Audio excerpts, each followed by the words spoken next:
ஆசிரியர்கள் அனைவருக்கும் வணக்கம். இந்த கிளாஸில் நம்ம என்ன பார்க்க போகிறோம் அப்படின்னா, நம்மளோட குரு பேட்சுக்காக, அதாவது பேப்பர் 2 சோசியல் பேட்சுக்காக 10th பாலிட்டி வந்து பார்க்க போகிறோம். சரியா? ஸோ மொதல் கிளாஸ் வந்து நம்ம வந்து யூடியூப்லேயே வந்து நான் வந்து அப்டேட் வந்து பண்ணுறேன். ஓகே, இப்போ இந்த கிளாஸில் நீங்கள் ஒன்லைனராக வந்து பார்ப்பீங்க. அதுக்கப்புறம் எப்படி படிக்கணும் அப்படிங்கிற ஒரு விஷயத்தையும் நான் வந்து இதில் வந்து சொல்லிடுறேன். அதாவது நார்மலாக இந்த புத்தகத்தை எடுத்து படிக்கிறதுக்கு வந்து பார்த்திங்க அப்படின்னா நம்ம ஆசிரியர்களுக்கு அவ்வளோ கஷ்டமாக வந்துருக்கா சார் புத்தகத்தில் வந்து நிறையா கண்டென்ட் வந்து இருக்குது, எனக்கு வந்து படிக்க கஷ்டமாக இருக்குது அப்படின்னு சொல்கிறாங்க. ஸோ அவங்களுக்காக என்ன பண்ணியிருக்கேன் அப்படின்னா நான் வந்து ஷார்ட் பண்ணி கொண்டு வந்திருக்கேன். அதாவது இப்போ 10ஆம் வகுப்பு இருக்குது அப்படின்னா 10ஆம் வகுப்பு சமூகங்களில் இந்த அரசியலமைப்பில் நம்ம என்ன பண்ணியிருக்கோம் அப்படின்னா ஒரு பாடம் இருக்குது. அந்த பாடத்தில் ரொம்ப முக்கியமான கேள்விகள் ஒரு வரி வினாவாக நம்ம வந்து கொடுத்துருக்கோம். இது நம்ம பேட்சுக்காக அவங்க நம்ம ஜாயின் பண்ணுறாங்க அப்படின்னா அவங்களுக்கு வந்து படிக்கிறதுக்கு எளிமைப்படுத்துகிற விதமாக வந்து நம்ம வந்து கொடுக்குறோம். இப்போ என்ன ஆகுது அப்படின்னா நீங்கள் வந்து புத்தகத்தில் உள்ள கண்டென்ட்டை நம்ம இதில் ஒரு 50 வினாவோ 60 வினாவோ மொத்தமாக லைன் பை லைனாக எது ரொம்ப இம்பார்ட்டனோ ஃபுல்லாக வந்து எடுத்திருக்கேன். ஸோ நீங்கள் என்ன பண்ண போகிறீங்க அப்படின்னா ஒன்ஸ் வீடியோ வந்து பார்க்க போகிறீங்க, அப்புறம் அந்த பிடிஎஃப் வந்து படிக்க போகிறீங்க. இந்த மாதிரி தான் வந்து போகும். சரியா? யாராவது நம்ம பேட்சில் ஜாயின் பண்ணணும் அப்படின்னா நமக்கு வந்து 9ஆம் தேதி வரை டைம் வந்து இருக்குது, நீங்கள் வந்து ஜாயின் பண்ணிக்கலாம். சரியா? சரி, நம்ம வந்து பாடத்துக்குள்ளே வந்து போகலாம். அரசியலமைப்பில் மொத்தம் 5 பாடம் வந்து இருக்குது. 5 பாடத்தையும் படிக்கணுமா அப்படின்னு கேட்டால் கண்டிப்பாக படிக்கணும். மொதல் 3 பாடம் ரொம்ப ரொம்ப முக்கியம். சரியா? மொதல் 3 பாடம் ரொம்ப ரொம்ப முக்கியம். மொதல் 3 பாடம் என்ன இருக்குது? இந்திய அரசியலமைப்பு அப்படிங்கிற ஒரு தலைப்பு வந்து இருக்கும். அடுத்தது வந்து பார்த்திங்கன்னா மத்திய அரசு அப்படிங்கிற ஒரு தலைப்பு, மாநில அரசு அப்படிங்கிற ஒரு தலைப்பு. இப்போ நீங்கள் புதுசாக படிக்கிறீங்க அப்படின்னா படிக்கிறப்ப கொஞ்சம் திணறும். இந்த இதெல்லாம் என்ன, இந்த இதெல்லாம் என்ன அப்படின்னு சொல்லிட்டு திணறும். இதுவே நீங்கள் புரிஞ்சு படிச்சிங்க அப்படின்னா ஓகே இப்படி தாண்டா இருக்குது அப்படிங்கிற மாதிரி புரிஞ்சு படிச்சிங்க அப்படின்னா உங்கள் மண்டைக்குள்ளே நல்லா வந்து ஏறும். சரி, நான் வந்து கிளாஸ்க்குள்ளே வந்து போயிடுறேன். ஸோ கவனமாக வந்து கேளுங்க. சரியா? அதே மாதிரி கடைசி வரைக்கும் வந்து பாருங்கள். என்ன கேட்டிருக்கேன் அப்படின்னா அரசியலமைப்பு என்ற கொள்கை முதலில் எந்த நாட்டில் தோன்றியது அப்படின்னு சொல்லி கேட்டிருக்கேன். எந்த நாட்டில் தோன்றியது அப்படின்னா அமெரிக்க ஐக்கிய நாடு. அதாவது நம்ம பாடத்தில் பேராகிராஃபில் இதுதான் வந்து கொடுத்துருப்பாங்க. அமெரிக்காவில் தான் என்ன பண்ணியிருக்காங்க அப்படின்னா இந்த அரசியலமைப்பு அப்படிங்கிற அந்த கொள்கையே வந்து பார்த்திங்கன்னா இந்த பாலிசியே வந்து பார்த்திங்க அப்படின்னா தோன்றுச்சு. அதுக்கப்புறம் தான் மற்ற நாடுகளுக்கு வந்துச்சு அப்படின்னு சொல்லி சொல்கிறாங்க. ஓகேவா? ரைட். எந்த ஆண்டு அமைச்சரவை தூதுக்குழு திட்டம் கொண்டு வரப்பட்டது? இப்போ வந்து பாருங்கள், இப்போ ஆசிரியர்கள் புதுசாக படிக்கிறாங்க அப்படின்னா அமைச்சரவை தூதுக்குழுனா என்னன்னு சொல்லிட்டு முதல்ல வந்து தெரியணும். சரியா? இப்போ நம்ம மாணவருக்கு வந்து சொல்லிக் கொடுக்கணும் அப்படின்னா அமைச்சரவை தூதுக்குழுனா என்னன்னு சொன்னால் தான் அவனுக்கு வந்து புரியும். ஓகேவா? சும்மா மொட்டக்கட்டையே நம்ம வந்து அமைச்சரவை தூதுக்குழுன்னு சொன்னோம்னா அவனுக்கு வந்து புரியாது. ஸோ அமைச்சரவை தூதுக்குழுனா என்ன? முதல்ல நம்ம இந்தியா அப்படிங்கிறது, நம்ம இந்தியா அப்படிங்கிறது பிரிட்டிஷ்காரன் நம்மளை வந்து அடிமைப்படுத்தி வச்சுருந்தான். அந்த பிரிட்டிஷ்காரன் நமக்கு வந்து என்ன பண்ணுறான் அப்படின்னா விடுதலை வந்து கொடுத்தான். எந்த வருஷம் விடுதலை கொடுத்தான்? 1947 வந்து விடுதலை வந்து கொடுத்தான். சரியா? 1947 ஆகஸ்ட் 15 விடுதலை வந்து கொடுத்தாங்க. அப்போ ஒரு நாடு சரியான ஒரு இதுக்கு வந்து வரணும் அப்படின்னா அதுக்கு என்ன தேவை அப்படின்னா கான்ஸ்டிடியூஷன், அரசியலமைப்பு அப்படிங்கிறது தேவை. நம்மளுக்கு வந்து தனி அரசியலமைப்பு இருந்துச்சா அப்படின்னு கேட்டால் அப்போ பிரிட்டிஷ் பீரியடில் கிடையாது, தனி அரசியலமைப்பு கிடையாது. அப்போ என்ன பண்ணணும்? புதுசாக ஒரு அரசியலமைப்பு வந்து உருவாக்கணும். அப்போ அந்த அரசியலமைப்பை உருவாக்குறதுக்கு என்னென்ன ஆலோசனைகள் எல்லாமே வந்து கொடுப்பாங்க இல்லையா? அப்படி கொண்டு வரப்பட்டது தான் என்ன அப்படின்னா அமைச்சரவை தூதுக்குழு அப்படின்னு சொல்லுவாங்க. பிரிட்டிஷ்காரன் வந்து என்ன பண்ணா அப்படின்னா அனுப்பிவிட்டான். சரியா? இதுக்கு இன்னொரு பேர் என்ன சொல்லுவாங்க அப்படின்னா கேபினெட் மிஷன் அப்படின்னு சொல்லுவாங்க. இதுக்கு இன்னொரு பேர் என்னது? Cabinet mission. ஒரு 3 பேர் வந்து பார்த்திங்க அப்படின்னா இந்த கேபினெட் மிஷனில் வந்து வந்தாங்க. அலெக்சாண்டர், கிரிப்ஸு, லாரன்ஸ், அகிலா அப்படின்னு சொல்லலாம்.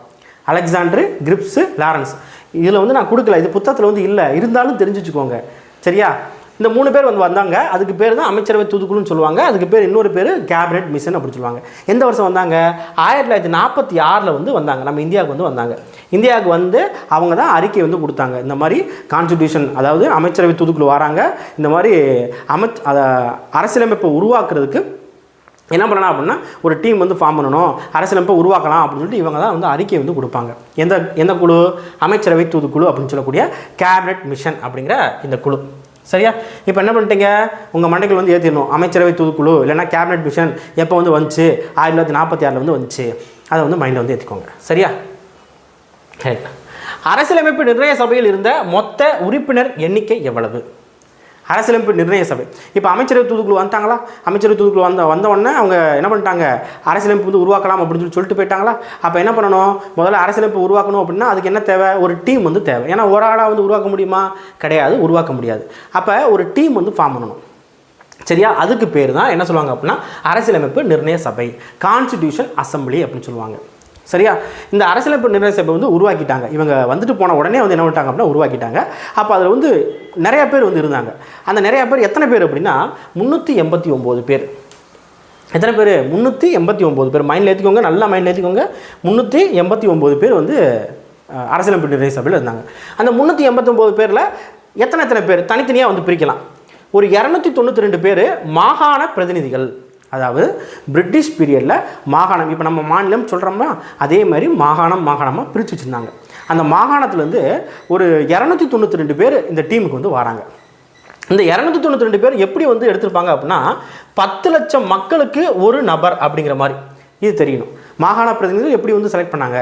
10 லட்சம் நபர்களுக்கு ஒரு நபர் அப்படிங்கிற மாதிரி செலக்ட் பண்ணாங்க. சரியா? அடுத்து சுதேச அரச உறுப்பினர்கள், நியமன உறுப்பினர்கள். நல்லா பார்க்கணும், நியமன உறுப்பினர்கள். இது வந்து செலக்ட் பண்ணது அப்படின்னா ஓட் போட்டு செலக்ட் பண்ணியிருப்பாங்க. இது வந்து நியமன உறுப்பினர்கள். இப்போ மாகாணம் அப்படிங்கிறது நம்ம மாநிலம் மாதிரி, சுதேச அரசுகள் அப்படிங்கிறது ராஜா, அதாவது பிரிட்டிஷ் பீரியடில் குட்டி ராஜாக்கள் வந்து இருந்திருப்பாங்க. சரியா? அந்த ராஜாக்கள் இருந்த பிளேஸ் தான் சுதேச அரசுகள்னு சொல்லுவாங்க.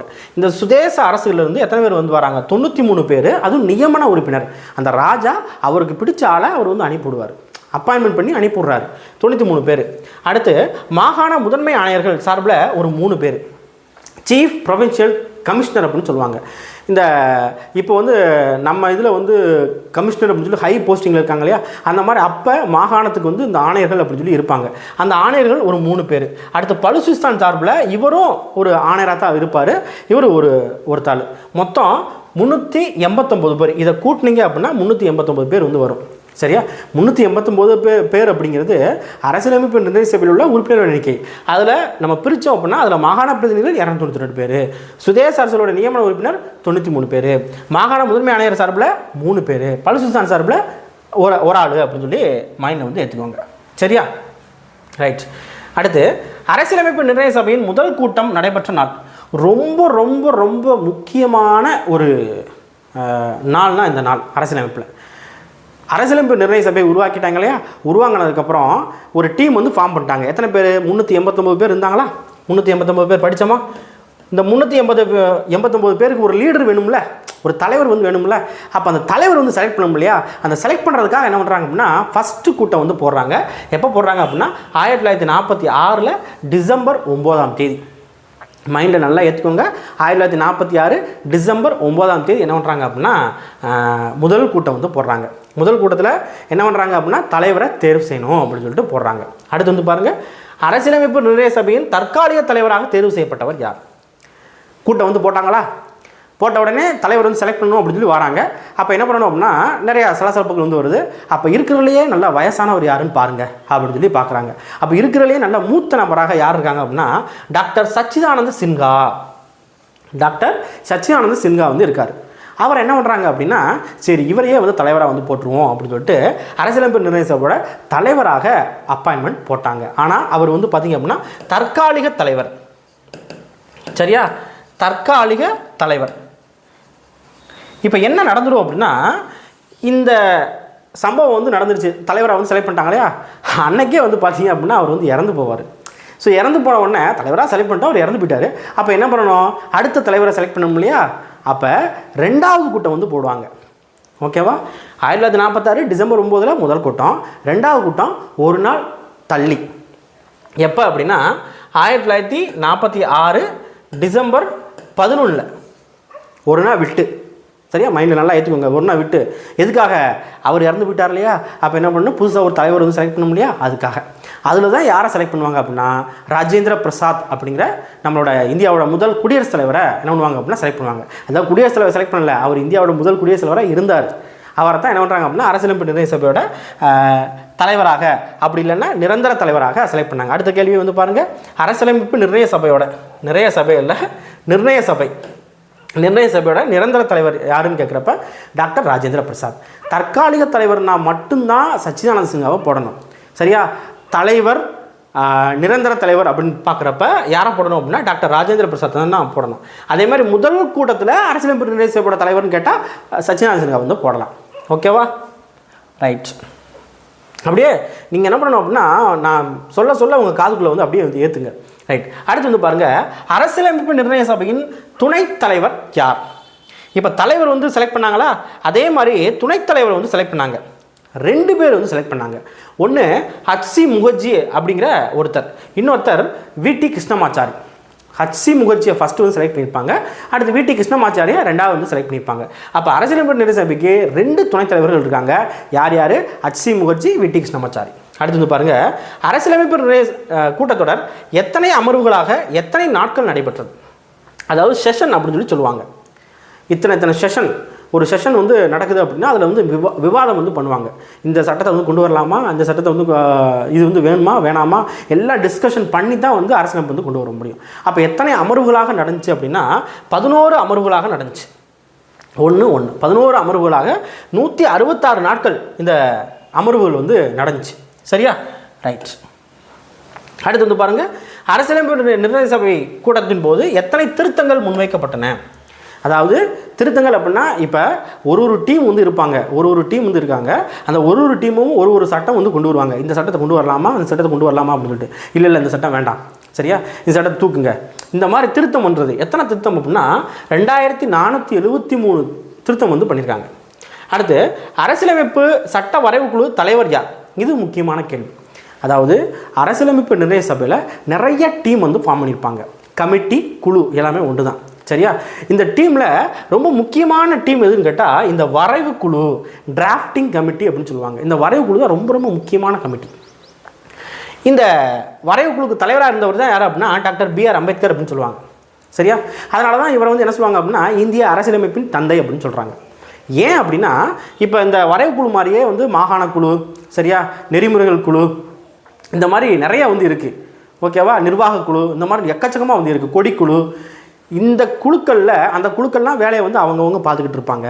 ஆனால் இந்த குழு தான், வரைவு குழு தான் எது தேவை எது தேவையில்லை, இதெல்லாம் கொண்டு வரலாம், இதெல்லாம் வந்து வேண்டாம், சரியாக விவாதம் பண்ணுறது, எல்லா விஷயத்தையும் யாரெல்லாம் வந்து பார்க்குறாங்க அப்படின்னா இந்த வரைவு குழு தான் வந்து பார்க்குறாங்க. அப்போ அதுக்கு தலைவராக இருந்தவர் தான் டாக்டர் B.R. அம்பேத்கர். அதனால தான் இவர் என்ன சொல்கிறாங்க அப்படின்னா இந்திய அரசியலமைப்பின் தந்தை அப்படின்னு சொல்லி சொல்கிறாங்க. சரியா? இப்போ இதையும் மைண்டில் வந்து வச்சுக்கோங்க. என்ன அப்படின்னா அம்பேத்கர் எப்போ வரைவுகளோட தலைவராக செலக்ட் பண்ணாங்க அப்படின்னு சொல்லிட்டு 1947 1947 ஆகஸ்ட் 29 வந்து பார்த்தீங்க அப்படின்னா இவர் வந்து தலைவராக வந்து செலக்ட் பண்ணாங்க. மைண்டில் வந்து எடுத்துக்கோங்க. 1947 ஆக்சுவலாக 1946 அரசியலமைப்பு நிர்ணய சபை உருவாக்கியிருப்பாங்க. ஆனால் வரைவுக்குழு வந்து பார்த்திங்க அப்படின்னா வரைவுக்குழு தலைவராக அம்பேத்கர் வந்து போட்டது எப்போ அப்படின்னா 1947 ஆகஸ்ட் 29. சரியா? இப்போ வந்து கேட்கலாம், சார் நிறைய ஆண்டுகள் வந்து வருது, நான் வந்து எப்படி வந்து மைண்டில் வந்து வச்சுக்கிறது அப்படின்னு சொல்லி. அப்பா திரும்ப படிங்கப்பா, மைண்டில் தானாக ஏறும். சரியா? ரைட். அரசியலமைப்பில் எத்தனை பாகங்கள், எத்தனை சட்டப்பிரிவுகள், எத்தனை அட்டவணைகள் இறுதியாக இருந்தது? இப்போ அரசியலமைப்பு வந்து உருவாக்குறப்ப 8 அட்டவணை வந்து இருந்துச்சு. ஃபஸ்ட்டு 8 அட்டவணை, அடுத்ததாக 22 பாகம், 395 சட்டப்பிரிவு. சரியா? அதாவது இறுதியாகனா அந்த அரசியலமைப்பு உருவாக்கி முடித்த டைமில் 8 அட்டவணை வந்து இருந்துச்சு, 22 பகுதி வந்து இருந்துச்சு, 395 சரத்து வந்து இருந்துச்சு. இப்போ கேட்கலாம், சார் அட்டவணைனா என்ன அப்படின்னு சொல்லிட்டு. அட்டவணைனா ஒன்றும் கிடையாது. இப்போ வந்து இந்தியாவோட பெயர்கள் அப்படின்னு வருதுன்னு வச்சுக்கோங்களேன். அதாவது இந்தியாவோட மாநிலத்தோட பெயர்கள் அப்படின்னு வர்றப்ப அந்த பேஜில் எல்லாத்தையும் நம்மளால் வந்து அடக்க முடியாது. இந்தியாவோட மாநிலத்தோட பெயர்கள் 28 மாநிலம் வரணும் அப்படின்னா 28 நம்ம வந்து அடக்க முடியாது. அப்போ என்ன பண்ணலாம், அதை வந்து ஒரு அட்டவணையாக போட்டு பின்னால் லாஸ்ட்டில் வந்து வச்சிடலாம். அட்டவணை 1, இந்தியாவோட பேர்லாம் லாஸ்ட்டில் இருக்குப்பா, அதை போய் பார்ப்போம் அப்படின்னு சொல்லி நம்ம என்ன பண்ணலாம் அப்படின்னா கொண்டு போயிடலாம். அதுக்கு பேர் தான் அட்டவணை அப்படின்னு சொல்லி சொல்லுவாங்க. அது மாதிரி பாகங்கள் அப்படின்னு சொல்கிறாங்க இல்லையா, பாகம் அப்படின்னு சொன்னாலும் பகுதி அப்படின்னு சொன்னாலும் ஒன்று தான். இப்போ புத்தகம் இருக்கா, இப்போ அரசியலமைப்பு படிக்கிற புத்தகம் தான். நீங்கள் உங்களோட புத்தகம் இருக்கா, தமிழ் புத்தகம் எடுத்துக்கோங்க, சோசியல் புக் எடுத்துக்கோங்க, எந்த புத்தகம்னா எடுத்துக்கோங்க. அந்த புத்தகத்தில் முன்னால் வந்து பார்த்தீங்கன்னா இண்டெக்ஸ் அப்படின்னு சொல்லி ஒன்று இருக்குமா, இண்டெக்ஸ் அப்படின்னு சொல்லிட்டு. அதில் வந்து பார்த்திங்க அப்படின்னா பாடம் 1, பாடம் 2, பாடம் 3, பாடம் 4 கொடுத்துருப்பாங்களா. அந்த பாடம் 1, பாடம் 2 அதுதான் வந்து பார்த்திங்கன்னா 22 பாகங்கள். இந்த பாகத்தில் தான் ஒரு பாகமாக ஃபஸ்ட்டு பாகம், செகண்ட் பாகம், 3ஆவது பாகம், 4ஆவது பாகம் உள்ளே வந்து அதுக்குள்ளே சப்டாபிக் வந்து உள்ளே வந்து போய்கிட்டே இருக்கும். சரியா? இதுக்கு பேர் தான் பாகம் அப்படின்னு சொல்லுவாங்க. சட்டப்பிரிவு அப்படின்னா இந்த பாகத்துக்குள்ளே சட்டப்பிரிவு வந்து இருக்கும். இந்த பாகத்துக்குள்ளே இப்போ எக்ஸாம்பிளுக்கு வந்து பார்த்திங்கன்னா அடிப்படை உரிமைகள் அப்படிங்கிறது இருக்குன்னு வச்சுக்கோங்களேன், அது ஒரு பாகம். அடிப்படை உரிமைகள் அப்படிங்கிறது பாகம். அந்த அடிப்படை உரிமைகளுக்குள்ளே வந்து பார்த்திங்க அப்படின்னா 14ஆம் சட்டப்பிரிவு, 15ஆம் சட்டப்பிரிவு, 16ஆம் சட்டப்பிரிவு அப்படின்னு சொல்லி வரும். சரியா? அதுதான் சட்டப்பிரிவு அப்படின்னு சொல்லுவாங்க. மொத்தம் 395 சட்டப்பிரிவு வந்து ஸ்டார்டிங்கில் வந்து இருந்துச்சு, அதாவது அரசியலமைப்பு உருவாக்கப்பட்ட காலத்தில். ஓகேவா? ஆனால் இப்போ வந்து பார்த்தீங்க அப்படின்னா எத்தனை அட்டவணை இருக்குது அப்படின்னா 12 அட்டவணை இருக்குது. தற்போது கேள்வி வந்து நல்லா வந்து கவனிக்கணும். அரசியலமைப்பு தொடக்கத்தில் இருக்கிறதா இல்லைன்னா இறுதியாக இருக்கிற தற்போதா அப்படின்னு சொல்லிட்டு, இறுதி கிடையாது தற்போதா அப்படின்னு சொல்லிட்டு 12 அட்டவணை இருக்குது. அது மாதிரி 25 பாகங்கள் இருக்குது. 25 பாகங்கள். இந்த சரத்து அப்படிங்கிறது ஃப்ளக்சுவேஷன் இருந்துக்கிட்டே இருக்கும், அதனால் இதை நான் வந்து சொல்லலை. நம்ம புத்தகத்தில் என்ன கொடுத்துருக்காங்களோ அதை வந்து நீங்கள் வந்து பார்த்துக்கோங்க. ஓகே, அடுத்ததாக வந்து பாருங்கள், இந்திய அரசியலமைப்பு சட்டம் ஏற்றுக்கொள்ளப்பட்ட நாள் எப்போது? எப்போ இந்திய அரசியலமைப்பு சட்டத்தை ஏற்றுக்கிட்டாங்க, அதாவது எழுதி முடித்த நாள். மொத்தமாக எழுதி முடித்து நம்மளோட குடியரசுத் தலைவர் இருக்கார் இல்லையா, அவர் கையில் போய் ஒப்படைச்சிட்டாங்க. இந்த நாளில் எப்பா நாங்கள் வந்து அம்பேத்கர் இருக்கார் இல்லையா, நாங்கள் வந்து மொத்தமாக என்ன பண்ணோம், ஒரு டீமாக ஃபார்ம் பண்ணி முடிச்சிட்டோம், இந்தா நீ வச்சுக்கோ அப்படின்னு சொல்லி கொடுத்த நாள் தான் ஏற்றுக்கொள்ளப்பட்ட நாள் அப்படிங்கிறது. அது எப்போ அப்படின்னா நவம்பர் 26, 1949. இது எப்பயுமே மறக்கவே கூடாது. நவம்பர் 26, 1949. இப்போ நான் முதல் கூட்டம் சொன்னேன்னா அதுவும் எப்பயுமே மறக்கக்கூடாது. இரண்டாவது கூட்டம் சொன்னேன்னா அதுவும் எப்பயுமே மறக்கக்கூடாது. சரியா? இந்த கூட்டமும் இந்த நாளும் எப்பயுமே வந்து மறக்கக்கூடாது. நவம்பர் 26, 1949. இந்த நாளை தான் நம்ம என்னவா கொண்டாடுறோம் அப்படின்னா அரசியலமைப்பு தினமாக வந்து கொண்டாடுறோம். என்னவா கொண்டாடுறோம்? அரசியலமைப்பு தினம். சரியா? ஓகே, முடிஞ்சு. அடுத்து, இந்திய அரசியலமைப்பு சட்டம் நடைமுறைக்கு வந்த நாள் எப்போது? இப்போ இந்த கேள்விக்கும் இந்த கேள்விக்கும் வித்தியாசம் வந்து இருக்குது. ஏற்றுக்கொள்ளப்பட்ட நாள் அப்படின்னா எழுதி முடித்து கையில் ஒப்படைச்சாச்சு, குடியரசுத் தலைவர் கையில் ஒப்படைச்சாச்சு. இதுவே நடைமுறைக்கு வந்த நாள் அப்படின்னா அந்த அரசியலமைப்பு அந்த நாள்லேருந்து நாடு முழுக்க நடைமுறைக்கு வந்து வருது. அதுதான் வந்து நடைமுறைக்கு வந்த நாள் அப்படிங்கிறது. எப்போ அப்படின்னா ஜனவரி 26, 1950. ஜனவரி 26, 1950. அந்த நாளை தான் நம்ம என்னவா கொண்டாடுறோம் அப்படின்னா குடியரசு தினமாக கொண்டாடுறோம். என்ன தினம்? குடியரசு தினமாக கொண்டாடுறோம். சரியா? அப்போ குடியரசு தினம் ஏன் கொண்டாடுறோம்? நம்ம அரசியலமைப்பு நடைமுறைக்கு வந்ததுனால குடியரசு தினம் கொண்டாடுறோம்.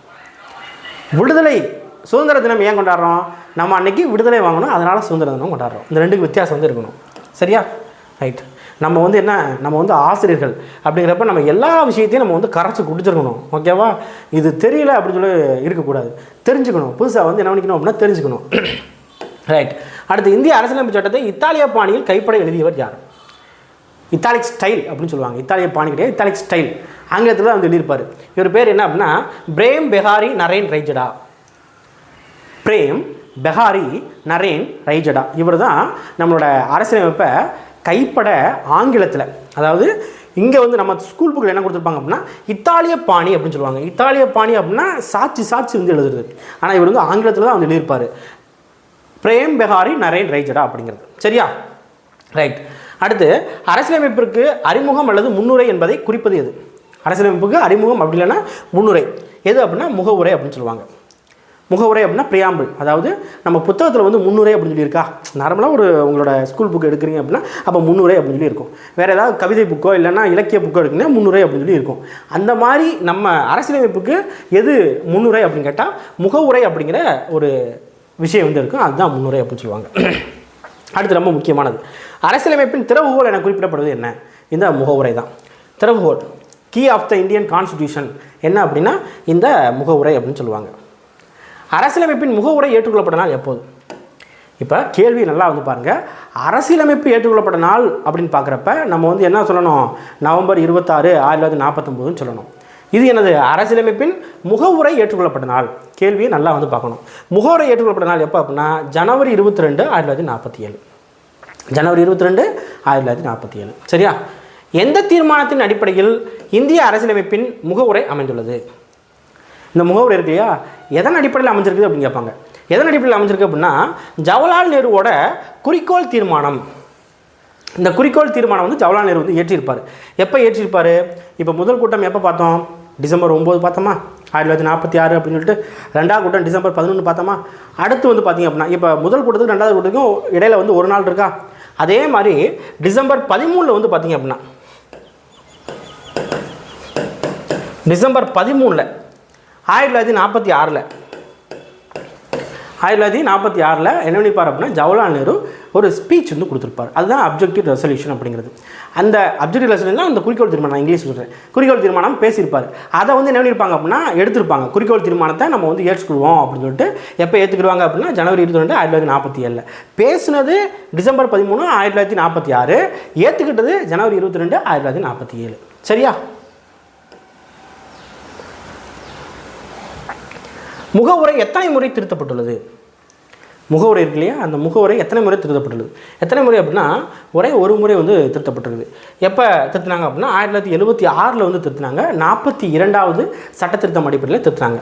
இந்த 42வது சட்ட திருத்தம் என்ன சொல்லுவாங்க அப்படின்னா குறு அரசியலமைப்பு அப்படின்னு சொல்லுவாங்க. என்ன சொல்கிறாங்க? குறு அரசியலமைப்பு, அதாவது மினி கான்ஸ்டிடியூஷன் அப்படின்னு சொல்லி சொல்லுவாங்க. குட்டி அரசியலமைப்பு அப்படின்னு சொல்லி ரொம்ப முக்கியமான திருத்த சட்டம் இந்த திருத்த சட்டம். சரியா? அதே மாதிரி இந்த திருத்தத்தில் என்ன பண்ணுறாங்க அப்படின்னா ஒரு 3 வார்த்தை வந்து சேர்க்குறாங்க. என்னென்ன வார்த்தை? சமதர்ம, சமயச்சார்பற்ற, ஒருமைப்பாடு. இந்த 3 வார்த்தை சேர்க்குறாங்க. சரியா? ஓகே. முகவுரை எந்த சொற்களுடன் தொடங்கும்? முகவுரை வந்து ஸ்டார்டிங்கில் எப்படி வந்து இருக்குது அப்படிங்கிறது. ஸ்டார்டிங்கில் எப்படி இருக்கும் முகவுரை அப்படிங்கிறது? எப்படி ஆரம்பிக்கும்னா இந்திய மக்களாகிய நாம் அப்படின்னு சொல்லி ஆரம்பிக்கும். எப்படி ஆரம்பிக்கும்? இந்திய மக்களாகிய நாம் அப்படின்னு சொல்லி ஆரம்பிக்கும். முகவுரையில் அமைந்த வார்த்தைகளை வரிசைப்படுத்தி எழுதுக. இது கேட்பாங்க. ரொம்ப முக்கியமான ஒன்று. முகவுரையில் நிறைய வார்த்தைகள் வந்து இருக்கும். அதில் ரொம்ப முக்கியமான வார்த்தைகள் இந்த வார்த்தைகள். சரியா? இந்த வார்த்தையில் வந்து பாருங்கள், வரிசையாக வந்து பாருங்கள். ஃபஸ்ட்டு இறையாண்மை, சமதர்ம, சமயச்சார்பற்ற, மக்களாட்சி, குடியரசு. இறையாண்மை ஃபஸ்ட்டு, சமதர்ம செகண்டு, சமயச்சார்பற்ற தேர்டு, மக்களாட்சி ஃபோர்த்து, குடியரசு அப்படிங்கிறது ஃபிஃப்த்து. இப்போ இதை மாற்றி கேட்டுட்டு கேள்வி எப்படி கேட்பாங்க அப்படின்னா வரிசைப்படுத்தி எழுதுங்க அப்படின்னு சொல்லி கேட்பாங்க. வரிசைப்படுத்தி நம்ம வந்து எழுதணும். எப்படி கேட்டாலும் நம்ம வந்து ரெடியாக இருக்கணும்.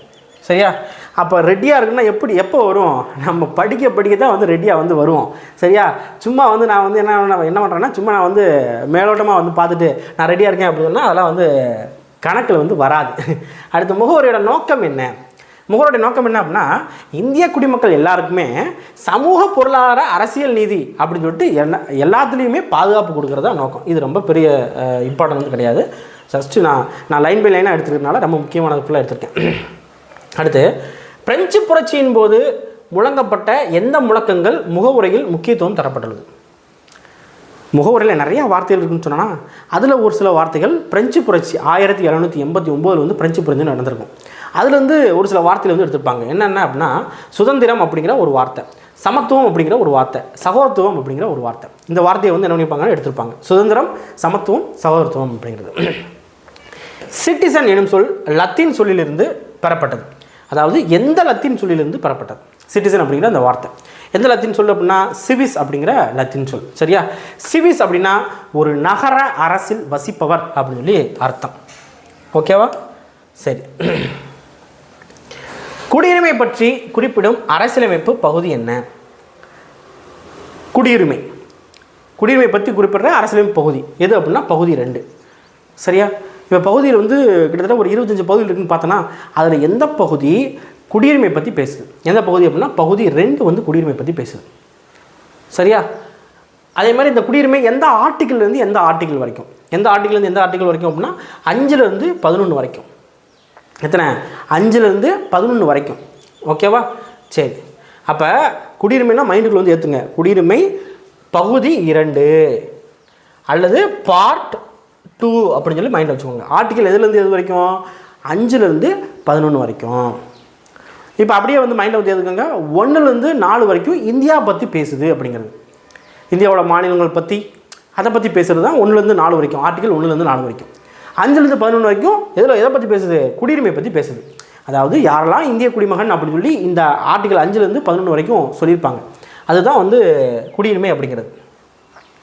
அடுத்ததாக வந்து பாருங்கள், 1955 குடியுரிமை சட்டம் எத்தனை முறை திருத்தப்பட்டுள்ளது? இந்த குடியுரிமை வந்து ஃபஸ்ட்டு கொடுத்துட்டாங்க. ஆர்டிக்கல் 5லேருந்து 11 வரைக்கும் கொடுத்துருப்பாங்க. அதுக்கப்புறம் வந்து பார்த்திங்க அப்படின்னா என்ன பண்ணியிருப்பாங்க அப்படின்னா குடியுரிமை சட்டம் கொண்டு வந்திருப்பாங்க. 1955 குடியுரிமை சட்டம் ஒரு சட்டம் ஃபார்ம் பண்ணி அதன் மூலமாக குடியுரிமை வந்து கொடுப்பாங்க. அதாவது விடுதலை குடியரசு ஆன டைமில் வந்து பார்த்திங்க அப்படின்னா 5லேருந்து 11 வரைக்கும் ஒரு குடியுரிமை கொடுத்து வச்சாங்க. அதுக்கப்புறம் ஒரு 5 வருஷம் கழிச்சு 1955 ஒரு குடியுரிமை சட்டம் அப்படின்ட்டு ஒரு சட்டம் வந்து நிறைவேற்றினாங்க. அந்த சட்டத்தின் அடிப்படையில் தான் அடுத்து குடியுரிமை வந்து சொன்னாங்க, என்னன்னு சொல்லி விளக்குனாங்க. அந்த குடியுரிமை சட்டத்தை இப்போ வரைக்கும் வந்து என்ன பண்ணியிருக்கோம் அப்படின்னா திருத்திக்கிட்டே வந்து இருக்கும். இப்போ வரைக்கும் எத்தனை முறை திருத்தப்பட்டுள்ளது அப்படின்னா 9 முறை திருத்தப்பட்டுள்ளது.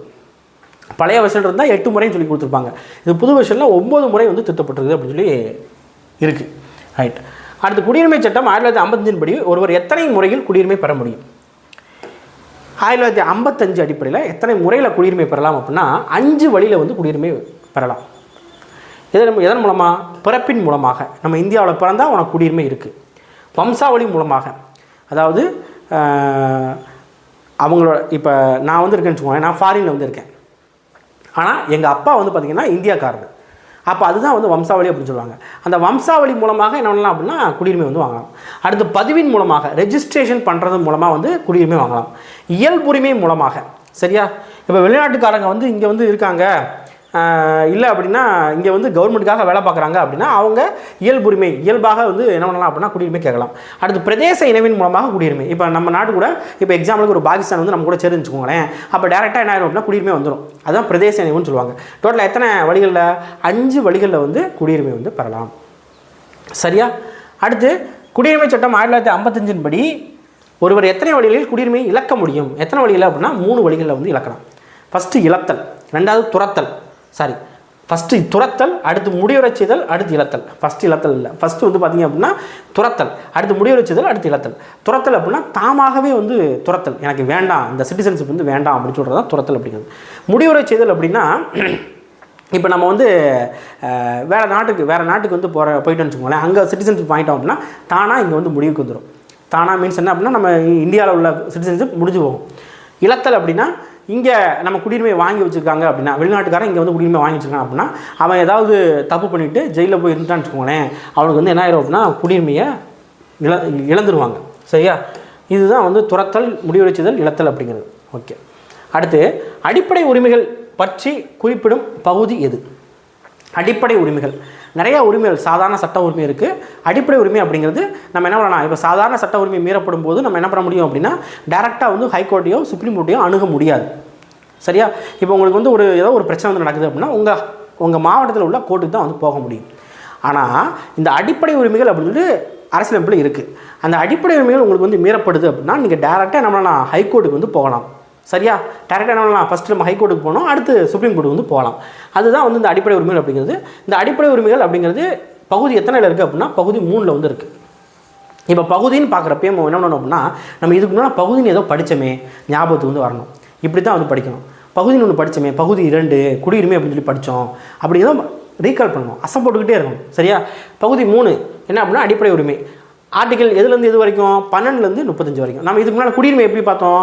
5லேருந்து 11 வரைக்கும் பார்த்தோமா? இங்கே 12லேருந்து 35 வரைக்கும் அடிப்படை உரிமைகள் பற்றி வந்து பேசுது. சரியா? ரைட். அரசியலமைப்பு உருவாக்கப்பட்ட காலத்தில் எத்தனை அடிப்படை உரிமைகள் இருந்துச்சு? இந்த அடிப்படை உரிமைகளை பொறுத்த வரைக்கும் அரசியலமைப்பு உருவாக்கப்பட்ட காலத்தில் ஒரு 7 அடிப்படை உரிமை வந்து இருந்துச்சு. எத்தனை இருந்துச்சு? 7 இருந்துச்சு ஸ்டார்டிங்கில். இப்போ எத்தனை இருக்குது அப்படின்னா இப்போ 6 தான் வந்து இருக்குது. இப்போ 6 தான் இருக்குது. ஒரே ஒரு அடிப்படை உரிமை மட்டும் என்ன பண்ண மாட்டாங்க அப்படின்னா வச்சுருக்க மாட்டாங்க, இதை தூக்கி சாதாரண உரிமையாக மாற்றிடுவாங்க. அந்த உரிமை என்ன அப்படின்னா சொத்துரிமை அப்படிங்கிறது. ஏன்னா சொத்துக்காக நிறைய பேர் சண்டை போட்டுகிட்டே இருக்காங்க, டேரெக்டாக ஹைகோர்ட்டுக்கு வந்துடுறாங்க. சரியா? அதனால் என்ன பண்ணுவோம் அப்படின்னா நம்ம தூக்கி அதை சாதாரண உரிமை வச்சுருவோம், இங்கே மாவட்ட கோர்ட்டில் நீங்கள் கிடங்க அப்படின்னு சொல்லி போடுறதுக்காக தான் சொத்துரிமையை தூக்கிட்டாங்க. தற்போது எத்தனை அடிப்படை உரிமைகள் இருக்குது அப்படின்னா 6 அடிப்படை உரிமைகள் இருக்குது. அதாவது சமத்துவ உரிமை, சுதந்திர உரிமை, சுரண்டலுக்கு எதிரான உரிமை, சமய சார்பு உரிமை, கல்வி கலாச்சார உரிமை, அரசியலமைப்புக்கு உட்பட்டு தீர்மானம் உரிமை அப்படின்னு சொல்லிட்டு ஒரு 6 அடிப்படை உரிமையிலிருந்து இருக்குது. புத்தகத்தில் தான் இருக்குது. சரியா? எப்போ கேட்டாலும் அடிப்படை உரிமை சொல்லணும். ஏன்னா நம்ம சோசியல் மேஜர் நீங்கள் படிக்கிறீங்க அப்படின்னா அந்த அளவுக்கு வந்து படிக்கணும். அப்படின்னா தான் வந்து என்ன பண்ண முடியும், எக்ஸாம் வந்து கிளியர் பண்ண முடியும். சரியா? ரைட். அடுத்து இந்தியாவின் மகா சாசனம் என அழைக்கப்படும் அரசியலமைப்பு பகுதி என்ன? இந்தியாவோட மகா சாசனம்னாலும் ஓகே தான், இல்லைனா மேக்னா ஹார்ட்டா அப்படின்னு சொல்லுவாங்க, அப்படின்னாலும் ஓகே தான். மகா சாசனம் அப்படின்னு அரசியலமைப்பு எது அப்படின்னா பகுதி 3. பகுதி 3 என்ன? அடிப்படை உரிமைகள். அப்போ அடிப்படை உரிமைகளை தான் இந்தியாவோட மகா சாசனம் அப்படின்னு சொல்கிறாங்க. அரசியலமைப்பின் எந்த சட்டப்பிரிவை அம்பேத்கர் இந்திய அரசியலமைப்பின் இதயம் மற்றும் ஆன்மா அப்படின்னு சொல்லி குறிப்பிட்டார்? அம்பேத்கர் வந்து ஒரு சட்டப்பிரிவு, ஒரு ஆர்டிக்கலை அரசியலமைப்போட ஹார்ட் அண்ட் சோல் அப்படின்னு சொல்லி சொல்கிறார். இதயம் மற்றும் ஆன்மா அப்படின்னு சொல்லி சொல்கிறார். எந்த ஆர்டிக்கல் அப்படின்னா ஆர்டிக்கல் 32. சரியா? ஆர்டிக்கல் 32 என்ன சொல்லுது அப்படின்னா அரசியலமைப்புக்கு உட்பட்டு தீர்வு காணும் உரிமை, அதாவது நீதிமன்றத்தை அணுகிற உரிமை. சரியா? இதில் தான் வந்து நீதி பேராணைகள் அப்படிங்கிற ஒரு விஷயம் வந்து வரும். எதில் வருது? இதில் தான் வந்து வருது. நீதி பேராணைகள் அப்படிங்கிற ஒரு விஷயம் வந்து வரும். அது என்னன்னு சொல்லிட்டு நம்ம பின்னால் வந்து பார்ப்போம். அடுத்து வந்து பாருங்கள், சட்டப்பிரிவு 32 குறிப்பிடுவது என்ன? சட்டப்பிரிவு 32 குறிப்பிடுவது என்ன? 32 பொறுத்த வரைக்கும் என்ன அப்படின்னா, நான் சொல்லிட்டேன் அரசியலமைப்புக்கு உட்பட்டு தீர்வு காணும் உரிமை அப்படின்னு சொல்லிட்டேன். அதாவது அடிப்படை உரிமைகள் மீறப்படுது அப்படின்னா என்ன பண்ணணும், நம்ம கோர்ட்டுக்கு வந்து போகலாம் அப்படின்னு சொல்கிறது தான் இந்த 32. அதாவது இது எந்த கோர்ட்டுக்கு அப்படின்னா சுப்ரீம் கோர்ட்டுக்கு வந்து வரும். 32 அப்படிங்கிறது ஆர்டிகல் 32 சுப்ரீம் கோர்ட்டுக்கு. சரியா? இதுவே ஆர்டிகல் 226 அப்படின்னா, ஆர்டிகல் 226 அப்படின்னா ஹைகோர்ட்டுக்கு வந்து வரும். ரெண்டு கேள்வி வந்து நல்லா வந்து பார்க்கணும். 32 வந்து என்ன சொல்லுது அப்படின்னா அரசியலமைப்புக்கு உட்பட்டு தீர்வு காணும் உரிமை தான். எதுக்கு? சுப்ரீம் கோர்ட்டுக்கு. 226 அப்படிங்கிறது ஹைகோர்ட்டுக்கு. சரியா? உச்சநீதிமன்றம் மற்றும் உயர்நீதிமன்றம் எத்தனை வகையான நீதி பேராணைகளை வெளியிட அதிகாரம் பெற்றுள்ளது? இப்போ வந்து பாருங்கள், நீதி பேராணை அப்படிங்கிறது இதில் நிறையா விஷயம் வந்து வரும். சரியா? ஒரு 5 வகையான நீதி பேராணை வந்து இருக்குது. மெயினான ஒன்று 5 வகையான நீதி பேராணை வந்து இருக்குது. என்னென்ன? ஃபஸ்ட்டு ஆட்கொணர்வு நீதி பேராணை, ஹேபியஸ் கார்பஸ் அப்படின்னு சொல்லுவாங்க. இப்போ எல்லாத்துக்கும் நான் தமிழில் கொடுத்துருக்கேனா, இதுக்கு மட்டும் என்ன பண்ணியிருப்பேன் அப்படின்னா இங்கிலீஷும் சேர்த்து வந்து கொடுத்துருப்பேன். காரணம் என்ன அப்படின்னா நம்மளுக்கு பொறுத்துகள் வந்து கேட்கலாம். அதாவது ஒரு சைடு இந்த நீதி பேராணை கொடுத்துட்டு ஒரு சைடு அதுக்குள்ளே இங்கிலீஷ் வார்த்தை வந்து கேட்கலாம். அதனால தான் கொடுத்துருக்கேன். ஆட்கொணர்வு நீதி பேராணை அப்படின்னா ஹேபியஸ் கார்பஸ். இந்த வார்த்தையை வந்து நம்ம தமிழ் சினிமாக்களை வந்து பார்க்கலாம். எக்ஸாம்பிள் ஜெய்பீம் படம் இருக்கு இல்லையா, அதிலலாம் இந்த ஹேபியஸ் கார்பஸ் வந்து சொல்லியிருப்பாங்க, ஆட்கொணர்வு நீதி பேராணை அப்படின்னு சொல்லிட்டு. சரியா? அடுத்து கட்டளையுறுத்தும் நீதி பேராணை, மாண்டமஸ் அப்படின்னு சொல்லுவாங்க. அடுத்து தடையுறுத்தும் நீதி பேராணை, ப்ரொஹிபிஷன். ஆவண கேட்பு நீதி பேராணை, செட்டியரோரி. தகுதிமுறை வினவும் நீதி பேராணை, குவா வாரண்ட்டும். ஆட்கொணர்வு நீதி பேராணை அப்படிங்கிறது என்ன அர்த்தம் அப்படின்னா, இப்போ ஒருத்தர் வந்து காணோம், போலீஸ் கஸ்டடிக்கு வந்து போனாங்க, ஆனால் காணோம், ஆளை காணோம் அப்படின்னு சொல்லிட்டு நம்ம என்ன பண்ணலாம், கோர்ட்டில் போயிட்டு ரிட்டு வந்து சொல்லுவாங்க. ரிட் அப்படின்னு சொல்லுவாங்க. நீதி பேராணை அப்படின்னா ரிட்டு வந்து தாக்கல் வந்து பண்ணுறது. இப்போ ஜெய்பீம் படத்தில் அப்படி தான் வந்து கொடுத்துருப்பாங்க. அதில் வந்து ஹீரோ வந்து இருப்பார் இல்லையா, அவர் வந்து போலீஸ்காரங்க அடித்து கொள்ளுவாங்க. சூர்யா தான் வந்து என்ன பண்ணுவார், போயிட்டு இந்த ரிட் போட்டு ஹேபியஸ் கார்பஸ் போட்டு உடனே வந்து கண்டுபிடிக்கணும் அப்படின்னு சொல்லி இது பண்ணுவாங்க. அந்த படத்தை பார்த்தீங்கன்னா உங்களுக்கு தெரியும் இந்த ஹேபியஸ் கார்பஸோட விஷயம் என்ன இருக்குது அப்படின்னு சொல்லிட்டு. அடுத்து கட்டளையுறுத்தும் நீதி பேராணை. கட்டளையுறுத்தும் நீதி பேராணை அப்படின்னா ஒரு அரசு அலுவலகத்தில் ஏதாவது ஒன்று செய்யலை அப்படின்னா இது நீ பண்ணணும் அப்படிங்கிறது சொல்கிறது தான் கட்டளையுறுத்தும் நீதி பேராணை அப்படிங்கிறது. தடையுறுத்தும் நீதி பேராணை. தடையுறுத்தும் நீதி பேராணை அப்படின்னா கீழமை நீதிமன்றங்கள் இருக்குல்ல, கீழமை நீதிமன்றம் இந்த மாவட்ட நீதிமன்றம் சரியாக வச்சுக்கலாம். இந்த மாவட்ட நீதிமன்றம் ஏதாவது ஒரு வழக்கில் தீர்ப்பு வந்து கொடுத்துட்டாங்க அப்படின்னா, ஏதாவது ஒன்று தேவையில்லாமல் பண்ணிட்டாங்க அப்படின்னா அதை தடை பண்ணுறது தான் தடையுறுத்தும் நீதி பேராணை அப்படிங்கிறது. யார் தடை பண்ணுவா? ஹைகோர்ட்டோ சுப்ரீம் கோர்ட்டோ தடை பண்ணுவாங்க. ஆவண கேட்பு நீதி பேராணை. அப்படி நீ வந்து ஒரு தீர்ப்பு வந்து கொடுக்குற அப்படின்னா அதுக்கு என்ன ஆவணத்தை வச்சு தீர்ப்பு வந்து கொடுத்த அப்படி கேட்குறது ஆவண கேட்பு நீதி பேராணை. அடுத்து தகுதிமுறை வினவும் நீதி பேராணை. இப்போ நீங்கள் உங்களுக்கு வந்து என்ன தோணுது அப்படின்னா, நீங்கள் வந்து ஒரு தாசில்தார் ஆஃபீஸுக்கு வந்து போகிறீங்க, தாசில்தாரை பார்க்குறீங்க.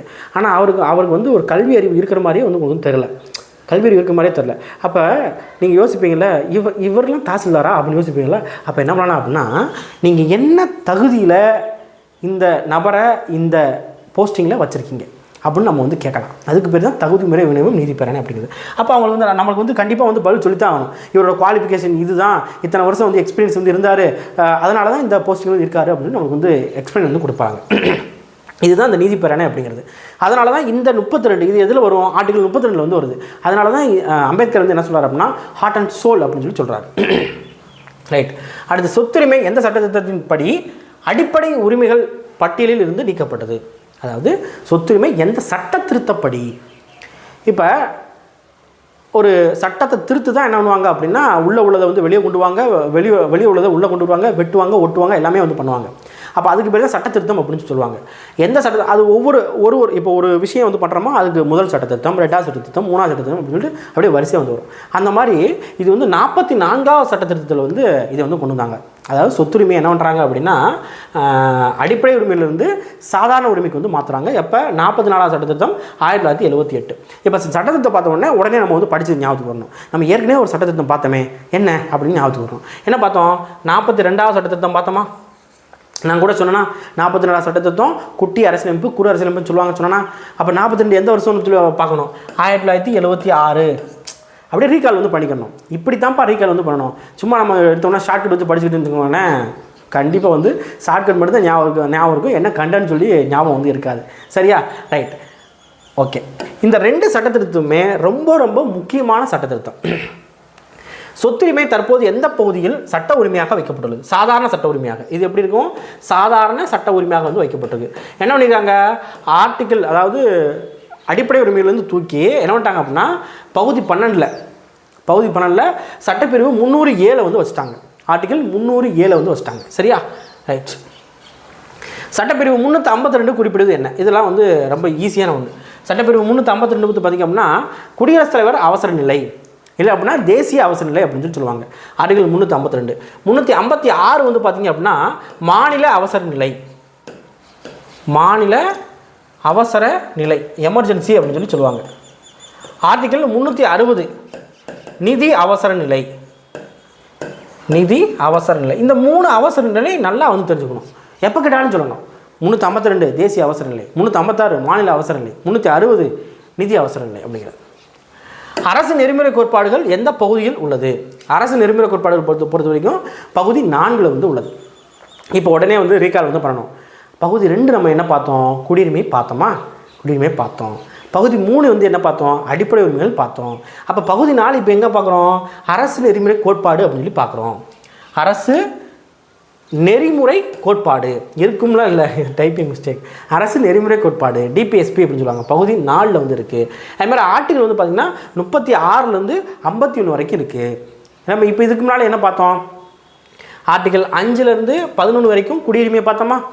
அதே மாதிரி ஆர்டிகல் 12லேருந்து 35 வரைக்கும் என்ன பார்த்தோம்? அடிப்படை உரிமைகள் பார்த்தோமா? 36லேருந்து 51 வரைக்கும் அரசு நெறிமுறை கோட்பாடு. சரியா? இந்த மாதிரி ரீகால் வந்து பண்ணிக்கோங்க. அடுத்ததாக அரசு நெறிமுறை கோட்பாடுகள் எத்தனை பெரும் பிரிவுகளாக பிரிக்கப்பட்டுள்ளது? அதாவது அதோட பொருள் வழிகாட்டுதல் அடிப்படையில் எத்தனை பெரும்பிரிவுகளாக பிரிக்கப்பட்டுள்ளது? எத்தனை பெரும்பிரிவுகளாக அப்படின்னா 3 பெரும்பிரிவுகளாக. என்னென்னவாக அப்படின்னா சமதர்ம 1, காந்திய, தாராள அறிவு சார்ந்தவை அப்படின்னு சொல்லிட்டு மொத்தம் 3 டைப்பாக வந்து பிரிச்சுருக்காங்க. சரியா? ரைட். அடுத்து அரசு நெறிமுறை கோட்பாடுகளை இந்திய அரசியலமைப்பின் புதுமையான சிறப்பம்சம் என விவரித்தவர் யார்? நாவல் ஃபீச்சர்ஸ் அப்படின்னு சொல்லிட்டு எக்ஸ்பிளைன் பண்ணியிருப்பார். யார் அப்படின்னா அம்பேத்கர் வந்து எக்ஸ்பிளைன் பண்ணியிருப்பார். அப்போ அம்பேத்கர் இப்போ எதை சொல்லியிருக்காரா? எதை சொல்லியிருக்காரு? பகுதி 4 வந்து சொல்லியிருக்காரு. அதாவது பகுதி 4 என்னது? இந்த அரசு நெறிமுறை கோட்பாடு. சரியா? இதை சொல்லியிருக்காரு. அப்போ இதுக்கு முன்னால் அம்பேத்கர் எதாவது சொன்னாரா? ஞாபகத்துக்கு வந்து வரணும். இப்போ நம்ம படித்தோமா? ஞாபகத்துக்கு வந்து வரணும். என்ன சொன்னார்?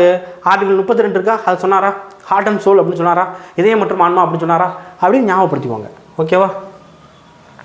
அடுத்தாக அடிப்படை உரிமைகள் எந்த நாட்டின் அரசியலமைப்பில் இருந்து பெறப்பட்டது? நம்ம அரசியலமைப்பு அப்படிங்கிறது நிறைய நாட்டிலேருந்து காப்பி பண்ணி தான் எடுத்தாங்க. அந்த மாதிரி அடிப்படை உரிமைகளை எங்கேருந்து எடுத்தாங்க அப்படின்னா அமெரிக்காவிலேருந்து எடுத்தாங்க. அடிப்படை உரிமைகள் எங்கேருந்து எடுத்தாங்க? அமெரிக்காவிலேருந்து எடுத்தாங்க. அரசு நெறிமுறை கோட்பாடுகள் எந்த நாட்டின் அரசியலமைப்பிலிருந்து எடுக்கப்பட்டது? அடிப்படை உரிமைகள் அமெரிக்கா, அரசு நெறிமுறை கோட்பாடுகள் அயர்லாந்து. 86வது அரசியலமைப்பு சட்ட திருத்தம் மேற்கொள்ளப்பட்ட ஆண்டு எப்போது?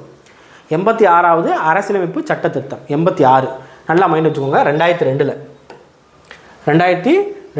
இந்த 86ல் என்ன பண்ணாங்க அப்படின்னா ஆர்டிகல் 45 திருத்தினாங்க. ஆர்டிகல் 45 எதுக்குள்ளே வந்து வருது? அரசு நெறிமுறை கோட்பாட்டில் வந்து வருது. எதில் வருது? அரசு நெறிமுறை கோட்பாட்டில் வருது. இந்த அரசு நெறிமுறை கோட்பாட்டில் ஆர்டிகல் 45 திருத்தி 21A கீழே 21A எங்கே வந்து வரும்? அடிப்படை உரிமையில் வரும். அப்போ 21A கீழே அடிப்படை உரிமையாக என்ன பண்ணிட்டாங்க அப்படின்னா சேர்த்துட்டாங்க. அதாவது என்ன சொல்ல வராங்க அப்படின்னா அரசு நெறிமுறை கோட்பாடுகளில் வந்து ஒரு உரிமை வந்து இருந்துச்சு, அதை தூக்கி நாங்கள் என்ன பண்ணிட்டோம்? அடிப்படை உரிமையில் வந்து சேர்த்துட்டோம் அப்படின்னு சொல்கிறாங்க. எப்போ? 86வது சட்ட திருத்தம் 2002 வந்து சேர்த்துருக்காங்க. சரியா? அப்போ இவங்க என்ன சொல்ல வராங்க அப்படின்னா 6 வயசு வரைக்கும் இந்த முன்பருவ மழலையர் அப்படின்னு சொல்லுவாங்க, அவங்களுக்கு கல்வி வந்து கொடுக்கணும். நம்ம ஊர்லலாம் வந்து பார்த்திங்கன்னா இந்த பால்வாடி அங்கன்வாடி சொல்கிறாங்க இல்லையா, அதெல்லாம் கண்டிப்பாக வந்து கொடுக்கணும் அப்படின்னு சொல்லி கொடுக்குறது தான் இந்த 86வது அரசியலமைப்பு சட்டத்திட்டம் 2002 அப்படிங்கிறது. சரி, அடுத்து அடிப்படை கடமைகள் எந்த நாட்டின் அரசியலமைப்பின் தாக்கத்தால் சேர்க்கப்பட்டது? இப்போ அடிப்படை உரிமைகள் வந்து நம்ம வந்து பார்த்தோம். அடிப்படை உரிமைகள் அமெரிக்காவிலேருந்து எடுத்தாங்க. அரசு நெறிமுறை கோட்பாடு அயர்லாந்துலேருந்து எடுத்தாங்க. அதே மாதிரி அடிப்படை கடமைகள் அப்படின்னா பகுதி 4A வந்து இருக்கும். ஒரு 11 அடிப்படை கடமைகள் இருக்குது. எத்தனை அடிப்படை கடமைகள் இருக்குது? 11 அடிப்படை கடமைகள் இருக்குது. இந்த 11 அடிப்படை கடமைகளை எங்கேருந்து எடுத்தாங்க அப்படின்னா சோவியத் யூனியன், முன்னாள் சோவியத் யூனியன், இப்போ ரஷ்யா அப்படின்னு சொல்லுவாங்க, அங்கேருந்து அப்படி எடுத்தாங்க. ஓகேவா? சர்தார் ஸ்வரன் சிங் கமிட்டி உருவாக்கப்பட்ட ஆண்டு எப்போது? இந்த ஸ்வரன் சிங் கமிட்டி தான் இந்த அடிப்படை கடமைகள் கொண்டு வரதுக்கு காரணமாக இருந்திருப்பாங்க. எந்த வருஷம் அப்படின்னா 1976. 1976 ஏற்கனவே நம்ம என்ன பார்த்தோம்? 42வது சட்டத்திட்டம் பார்த்தோமா? அடுத்ததாக அடிப்படை கடமைகள் அரசியலமைப்பின் எந்த பகுதியில் உள்ளது? எந்த பகுதியில் இருக்குது அப்படின்னா பகுதி 4A. இது வந்து அரசியலமைப்பு உருவாக்கப்பட்ட காலத்தில் இல்லை. எப்போ கொண்டு வந்தாங்க? 1976 தான் கொண்டு வராங்க. அப்போ புதுசாக உள்ளே வந்து சேர்க்குறாங்க, அடிப்படை கடமையில் சேர்க்குறாங்க. எப்படி சேர்க்குறாங்க? பகுதி 4 வந்து இதுக்கு முன்னால் பகுதி 4 என்ன பார்த்தோம்? டிபிஎஸ்பி, அதாவது அரசியல் நெறிமுறை கோட்பாடு. சரியா? நெறிமுறை கோட்பாடு அப்படின்னு சொல்லி பார்த்தோம். நெறிமுறை கோட்பாடு. இப்போ இந்த 4க்கு கீழே 4A அப்படின்னு சொல்லிட்டு ஒரு பகுதியை வந்து உருவாக்கியிருக்காங்க, புதுசாக உருவாக்கியிருக்காங்க. உருவாக்கி 51A அப்படிங்கிற ஆர்டிக்கலில் அடிப்படை கடமையில் வந்து வைக்கிறாங்க. 51A ஆர்டிக்கலில் அடிப்படை கடமையில் வந்து வைக்கிறாங்க. சரியா? ரைட். அடுத்து வந்து பாருங்கள், இந்திய அரசியலமைப்பில் எத்தனை அடிப்படை கடமைகள் விளக்கப்பட்டுள்ளது? விளக்க அப்படிங்கிறது இந்த லா. சரியா? விளக்கப்பட்டுள்ளது, எக்ஸ்பிளைன் எத்தனை அப்படிங்கிறப்ப 11 அடிப்படை கடமைகள். அரசியலமைப்பில் எந்த அட்டவணை நடுவண் மாநில அரசுகளுக்கு இடையான அதிகார பகிர்வினை கூறுகிறது? அதாவது மத்திய மாநில அரசுகளுக்கு இடையான அதிகார பகிர்வு எந்த அட்டவணை அப்படின்னா 7வது அட்டவணை. இப்போ நம்ம ஏற்கனவே அட்டவணை வந்து பார்த்தோம். சரியா? அதே மாதிரி நான் அட்டவணை என்னன்னு சொல்லி சொன்னேன். அதே மாதிரி இங்கே மத்திய மாநில அரசுகளுக்கு இடையான இந்த அதிகார பகிர்வை சொல்கிற அட்டவணை 7 என்ன சொல்கிறாங்க? மத்திய பட்டியல், மாநில பட்டியல், பொதுப்பட்டியல். மத்திய பட்டியல் அப்படின்னா சென்ட்ரல் கவர்மெண்ட் சட்டம் ஏற்றுவாங்க. மாநில பட்டியல் அப்படின்னா ஸ்டேட் கவர்மெண்ட் சட்டம் ஏற்றுவாங்க. பொதுப்பட்டியல் அப்படின்னா மத்திய அரசும் ஏற்றுக்கொள்ளலாம், மாநில அரசும் ஏற்றுக்கொள்ளலாம். ஆனால் மத்திய அரசு தான் டாமினேஷன் வந்து இருக்கும். மத்திய பட்டியல் வந்து பார்த்திங்கன்னா இதுக்கு முன்னால் 97 வந்து இருந்துச்சு, இப்போ 100 வந்து இருக்குது. மாநில பட்டியலில் இதுக்கு முன்னால் 66 இருந்துச்சு, இப்போ 61 இருக்குது. பொதுப்பட்டியலில் இதுக்கு முன்னால் 47 இருந்துச்சு, இப்போ 52 இருக்குது. ஓகேவா? சரி.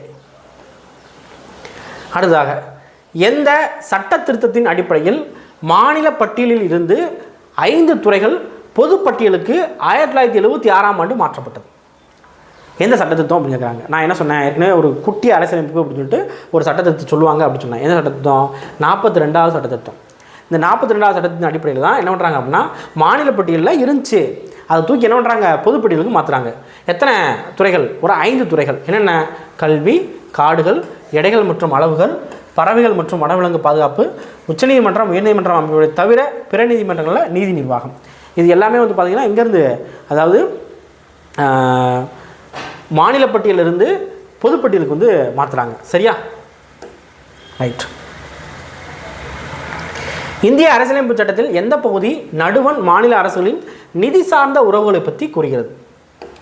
நிதி சார்ந்த உறவுகள் எந்த இதில் அப்படின்னா பகுதி 12. பகுதி 12. அதேமாதிரி சட்டப்பிரிவு எந்த ஆர்டிகிள்லேருந்து எந்த ஆர்டிகிள் வரைக்கும் அப்படின்னா 262 293 வரைக்கும். சரியா? ஓகே. நிதிக்குழு எந்த சட்டப்பிரிவின் மூலம் குடியரசுத் தலைவரால் நியமனம் செய்யப்படுகிறது? ஃபினான்ஸ் கமிஷன் அப்படின்னு சொல்லுவாங்க. குடியரசுத் தலைவர் நியமனம் செய்ய முடியும். எந்த ஆர்டிகல் அடிப்படையில் அப்படின்னா ஆர்டிகல் 280 அடிப்படையில். மைண்டில் வந்து வச்சுக்கணும். ஆர்டிகல் 280 என்ன சொல்லுது? நிதிக்குழு பற்றி பேசு. சர்க்காரியா குழு அமைக்கப்பட்ட ஆண்டு எப்போது? சர்க்காரியா குழு எப்போ அமைச்சாங்க அப்படின்னா 1983 வந்து அமைச்சாங்க. சர்க்காரியா கமிஷன் அப்படின்னு சொல்லிட்டு. இது எதுக்காக வந்து உருவாக்குனாங்க? மத்திய மாநில அரசுகளுக்கு இடையான உறவுகளை விசாரிக்கிறதுக்காக இந்திரா காந்தி, முன்னாள் பிரதமர் இந்திரா காந்தி அவர்களால் உருவாக்கப்பட்டதான் இந்த குழு, சர்க்காரிய குழு. 247 பரிந்துரைகளை வந்து முன் வச்சுச்சு. அதில் 180 பரிந்துரைகளை இந்த இந்திரா காந்தி அரசு வந்து செயல்படுத்தினாங்க. இதுதான் இந்த சர்க்காரியா குழு அப்படிங்கிறது 1983. எந்த மாநிலம் 1969 மத்திய மாநில அரசு உறவுகளை ஆராய PV ராஜமன்னார் குழுவை அமைத்தது? முக்கியமான கேள்வி. PV ராஜமன்னார் கமிஷன் எப்போ வந்து அமைச்சாங்க அப்படின்னா 1969. யார் அமைச்சாங்க அப்படின்னா நம்ம தமிழ்நாடு தான். தமிழ்நாடு கவர்மெண்ட் தான் வந்து அமைச்சாங்க. அடுத்து அலுவலக மொழிகள் பற்றி குறிப்பிடும் பகுதி என்ன? அலுவலக மொழிகள் பற்றி குறிப்பிடும் பகுதி என்ன அப்படின்னா பகுதி 17. அதேமாதிரி ஆர்டிகல் 343 351 வரைக்கும் இந்த அஃபிஷியல் லாங்குவேஜஸ் அப்படின்னு சொல்லுவாங்க. சாரி, ஆமாம், அலுவலக மொழி பற்றி சொல்லுது. ஓகே. அடுத்து அங்கீகரிக்கப்பட்ட மொழிகள் பற்றி குறிப்பிடும் அட்டவணை எது? அட்டவணை 8. இப்போ கேட்கலாம், சார் இதுக்கு முன்னால் நீங்கள் வந்து ஒன்று சொன்னீங்க, அதுவும் வந்து மொழிகள் தான் சொல்கிறீங்க, இதுவும் மொழிகள் தான் சொல்கிறீங்க. இப்போ இந்த மொழிகள் அப்படிங்கிறது இதில் என்ன கேட்குறாங்க? பகுதின்னு கேட்குறாங்க. பகுதின்னு கேட்டால் பகுதி 17, இதுவே அட்டவணைன்னு கேட்டால் அட்டவணை 8. ஸ்டார்டிங்கில் 14 மொழிகள் வந்து இருந்துச்சு. தற்போது வந்து பார்த்திங்க அப்படின்னா எத்தனை மொழிகள் இருக்குது அப்படின்னா 22 மொழிகள் வந்து இருக்குது. தற்போது எத்தனை இருக்குது? 22 மொழிகள் வந்து இருக்குது. அடுத்தது வந்து பாருங்கள், செம்மொழி தகுதியை பெற்ற மொழிகள் எண்ணிக்கை எவ்வளவு? முக்கியமான ஒன்று. செம்மொழி தொகுதி மொத்தம் 6 இதுக்கு வந்து செம்மொழி தொகுதி வந்து கொடுத்துருக்காங்க. கிளாசிக்கல் லாங்குவேஜஸ் அப்படின்னு சொல்லுவாங்க. தமிழுக்கு வந்து 2004 வந்து கொடுத்தாங்க. சம்ஸ்கிருதத்துக்கு 2005 வந்து கொடுத்தாங்க. தெலுங்கு கன்னடத்துக்கு 2008 வந்து கொடுத்தாங்க. அடுத்தாக மலையாளத்துக்கு 2013, லாஸ்ட்டாக ஒடியாவுக்கு வந்து பார்த்திங்கன்னா 2014. நல்லா வந்து மைண்டில் வச்சுக்கோங்க. தமிழுக்கு தான் ஃபஸ்ட்டு கொடுத்தாங்க 2004. சமஸ்கிருதத்துக்கு நம்மளுக்கு அடுத்து சமஸ்கிருதம் 2005, அடுத்து தெலுங்கு கன்னடம் 2008, அடுத்து மலையாளம் 2013, ஒடியா 2014. தேசிய அவசர நிலை எத்தனை முறை இதுவரை அறிவிக்கப்பட்டன? தேசிய அவசர நிலை எத்தனை முறை அப்படின்னா 3 முறை வந்து அறிவிக்கப்பட்டிருக்குது. எத்தனை முறை அறிவிக்கப்பட்டிருக்குது? 3 முறை அறிவிக்கப்பட்டிருக்குது. 1962, 1971, 1975. 1962, 71, 75 3 முறை தேசிய அவசர நிலை வந்து அறிவிக்கப்பட்டிருக்கு. தேசிய அவசர நிலை அப்படின்னா என்ன? கழகம், உள்நாட்டு கழகம் ஏதாவது வருது அப்படின்னா அதுக்கு பேர் தேசிய அவசர நிலை அறிவிச்சிருவாங்க. குடியரசுத் தலைவர் அறிவிப்பார். பெரிய அளவில் வந்தால் வெளிப்புற அவசர நிலை என்றால் என்ன? 2 அவசர நிலை வந்து இருக்குது. ஒன்று உட்புற அவசர நிலை, இன்னொன்று வெளிப்புற அவசர நிலை. வெளிப்புற அவசர நிலை அப்படின்னா போர், அப்படி இல்லைன்னா வெளிநாட்டினர் ஆக்கிரமிப்பு, இதன் காரணமாக அவசர நிலை வந்து அறிவிக்கப்படும். அதுக்கு பேர் தான் வெளிப்புற அவசர நிலை அப்படின்னு சொல்லுவாங்க. இதுவே உள்புற அவசர நிலை இல்லைனா உள்நாட்டு கழகம் அப்படின்னு சொல்லுவாங்க. உள்நாட்டில் ஆயுதமேந்திய கிளர்ச்சி வந்து நடக்குது அப்படின்னா அதுக்கு பேர் வந்து பார்த்திங்கன்னா உள்புற அவசர நிலை அப்படின்னு சொல்லுவாங்க. ரைட். அடுத்து சட்டப்பிரிவு 356 குறிப்பிடுவது என்ன? சட்டப்பிரிவு 356 குறிப்பிடுவது என்ன அப்படின்னா மாநில அவசர நிலை. நம்ம ஏற்கனவே சொன்னேன் 352, 356, 360 எப்போ கேட்டாலும் ஞாபகம் இருக்கணும் அப்படின்னு சொல்லிட்டு. அதில் 356 மாநில அவசர நிலை. மாநில அவசர நிலை அதிகபட்சமாக எத்தனை ஆண்டுகள் இருக்க முடியும்? மாநில அவசர நிலை அதிகபட்சமாக 3 ஆண்டுகள் வரை வந்து இருக்க முடியும். அதாவது ஒரு அவசர நிலை போடுறாங்க அப்படின்னா 6 மாதம் வரைக்கும் வந்து நீடிக்கும். அடுத்து ஒரு 6 மாதம், அடுத்து ஒரு 6 மாதம், இப்படியே வந்து என்ன பண்ணிக்கலாம், நீட்டிக்கிட்டே போகலாம். எப்போ நீட்டிச்சுட்டு போகலாம்? 3 வருஷம் வரைக்கும் நீட்டிச்சுட்டே போகலாம். சரியா?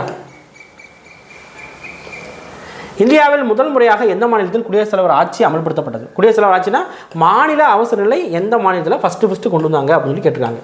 மாநில அவசர நிலை எங்கே ஃபஸ்ட்டு கொண்டு வந்தாங்க அப்படின்னா பஞ்சாபில் வந்து ஃபஸ்ட்டு கொண்டு வந்தாங்க. பஞ்சாபில் 1951 வந்து கொண்டு வந்தாங்க. அதே மாதிரி அதிகமாக அவசர நிலை கொண்டு வந்த மாநிலங்கள் அப்படின்னு பார்க்குறப்ப பஞ்சாப் தான் ஃபஸ்ட்டு வந்து வருவாங்க. பஞ்சாப்பும் கேரளாவும் வந்து வருவாங்க அதிகமாக அவசர நிலை கொண்டு வந்த மாநிலங்கள். சட்டப்பிரிவு 360 குறிப்பிடுது என்ன? இது நான் ஏற்கனவே சொன்னேன். சட்டப்பிரிவு 360 தேச பற்றி சொல்லுது அப்படின்னா நிதி சார்ந்த அவசர நிலை அப்படின்னு சொல்லிட்டு 352, 356, 360. ஓகே. அதே மாதிரி இந்த நிதி சார்ந்த அவசர நிலை இது வரைக்கும் அறிவிக்கப்பட்டிருக்கா அப்படின்னு கேட்டால் இது வரைக்கும் அறிவிக்கப்படவில்லை. ஏன் அப்படின்னா இதில் யார் பாதிக்கப்படுவாங்க அப்படின்னா அரசு அதிகாரிகள் தான் பாதிக்கப்படுவாங்க. ஏன்னா நிதி அவசர நிலை போட்டாங்க அப்படின்னா அரசு அதிகாரிகள் சம்பளத்தை வந்து நிறுத்தி வைக்கலாம், இல்லைனா பாதியாக கொடுக்கலாம், இல்லைனா காவாசி கொடுக்கலாம், இந்த மாதிரி ஏதாவது ஒன்று பண்ண முடியும். ஆனால் போட மாட்டாங்க. ஏன்னா கொதிச்சு எழுதுவாங்க இல்லையா, அதனால் வந்து போட மாட்டாங்க. ரைட்.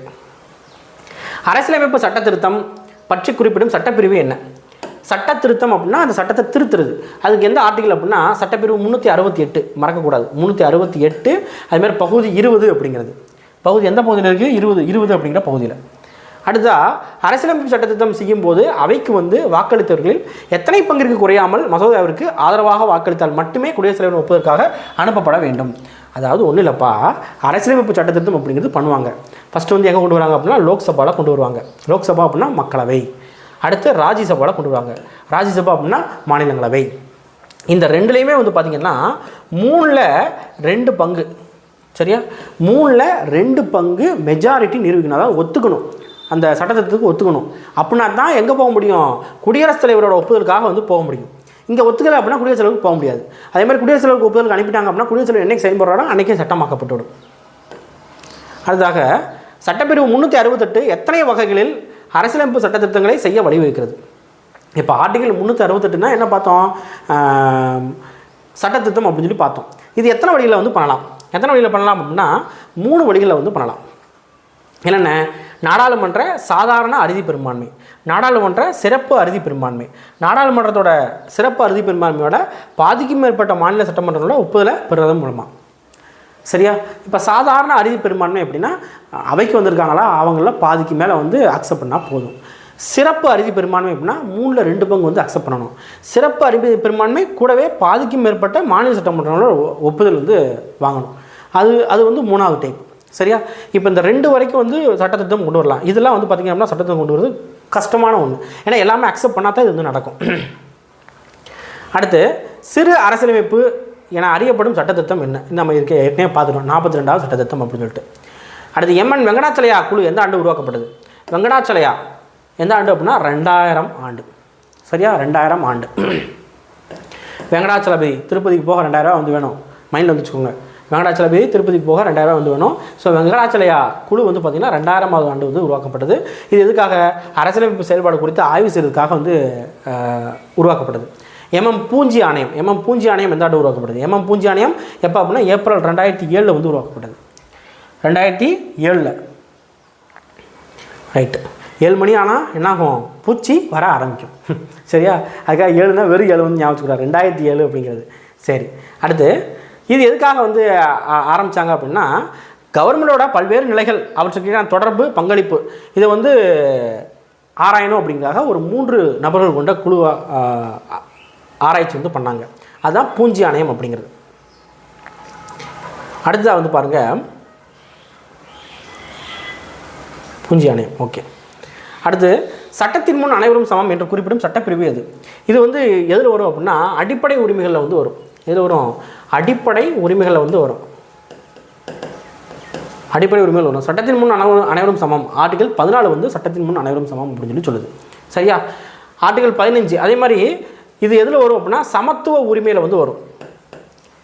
சமத்துவ உரிமை. நான் என்ன சொன்னேன்? அடிப்படை உரிமைகள் எத்தனை இருக்குன்னு சொன்னேன்? 6 இருக்குன்னு சொன்னேன்னா 6ல் ஃபஸ்ட்டாக சமத்துவ உரிமை வந்து வரும்.